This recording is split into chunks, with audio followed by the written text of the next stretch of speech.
দেখা গেছে রাজনৈতিক কোনো আদেশ, অবৈধ আদেশ আসার পরে সে আদেশটা সে অমান্য করলো, তাকে কিন্তু সাথে সাথে চাকরিচ্যুত করা হয় না। তার নামটা হয়তো ওনাদের জ্ঞানে বা কোনো লিস্টে রেখে দেওয়া হয়। রেখে দেওয়ার পরে পরবর্তীতে তার কোনো একটা অভিযোগ আসলো, সেই অভিযোগের ভিত্তিতে যাতে তাকে চাকরিচ্যুত করা যায়, এরকমভাবে মানে ওইটা সত্য হোক বা মিথ্যা হোক সেটা তাদের যাচাই করার দরকার নেই। তাদের লিস্টে তো আছে যে আমার নামটা তাদের লিস্টে আছে, তাকে চাকরি থেকে বের করে দিতে হবে, পুলিশ ডিপার্টমেন্ট থেকে বের করে দিতে হবে। সে থাকলে সে আমাদের আদেশ মানবে না। ওইরকমটা ব্যক্তিগত আক্রোশ বলতে ব্যক্তিগত কোনো আক্রোশ নাই, ওই রাজনৈতিক আক্রোশের কারণেই আমাকে চাকরিচ্যুত করছে। আমার নাম তানিয়া আক্তার, আমি কনস্টেবলে পদে ছিলাম। কত বছর আগে আপনাকে চাকরিচ্যুত করা হলো এবং সেটার কারণটা যদি ছোট করে একটু বলেন আমাকে। আমার চাকরিচ্যুত করছে প্রায় 3 বছর হয়ে গেছে। কারণ হলো আমার উপর পারিবারিক বিষয়ে যার কুলহেরা জের ধরে আমাকে একটা ভুয়া কাবিন দিয়ে, যে কাবিনটার সাথে আমার সার্টিফিকেট, এনআইডি কার্ড, তারপরে জন্ম সনদ, কোনো কিছুর সাথেই কোনো তথ্যের মিল নাই। মিল না থাকার সত্ত্বেও ওনারা তদন্তকারী অফিসারের সাথে ওই যে রাজনৈতিক প্রভাব সৃষ্টি করে আমাকে চাকরিচ্যুত করছে।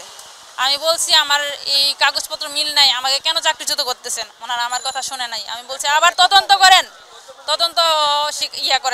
তদন্ত করে নাই। পরবর্তীতে যে অভিযোগ করছিল সেও আসছে, আইসে অভিযোগ প্রত্যাহার করে নিছে। পুলিশ হেডকোয়ার্টার সরাসরি আইসে অভিযোগ প্রত্যাহার করে গেছে এবং সে বলে গেছে যে তাহার উপর আমার কোনো অভিযোগ নাই। এরকমটা বলার পরেও আমাকে চাকরিচ্যুত করে দিচ্ছে। আমি একটু জানতে চাইবো যে আসলে এটা কি আসলে কোনো ব্যক্তিগত আক্রোশ ছিল কিনা, বা আসলে আপনার যারা ঊর্ধ্বতন কর্মকর্তা ছিল তাদের সাথে আপনার সম্পর্কটা আসলে কেমন ছিল, মানে না হলে হঠাৎ করে আপনাকে কেন টার্গেট করা হলো? এটা কি মনে করেন আপনি, আপনাকে টার্গেট করার পেছনে কারণটা কি? কারণটা হলো দেখা গেছে রাজনৈতিক কোনো আদেশ, অবৈধ আদেশ আসার পরে সে আদেশটা সে অমান্য করলো, তাকে কিন্তু সাথে সাথে চাকরিচ্যুত করা হয় না।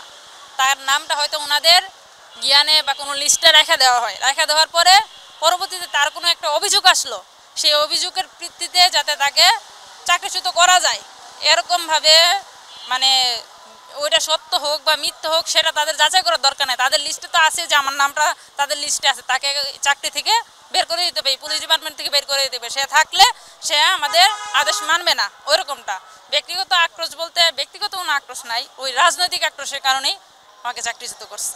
এর পরবর্তীতে আপনি কোনো আপিল করেছেন কিনা বা চেষ্টা করেছেন কিনা চাকরি ফিরে পাওয়ার জন্য? চাকরি ফিরে পাওয়ার জন্য আমি ডিআইজি স্যারের কাছে আপিল করছি। পরে ট্রাইব্যুনালে আপিল করতে গেলে টাকা পয়সা লাগে, তারপর আবার আমার বাড়ি থেকেও প্রেশার আসতেছিল, ওই থেকে রাজনৈতিক প্রেশার আসতেছিল যে আমি যাতে আপিল না করি, এবং কি আপিল করতে গেলে অনেক টাকা লাগে। আমার মানবিক জীবন করতেছি, টাকা পয়সার সমস্যা, এই জন্য আমি আপিলও করতে পারিনি।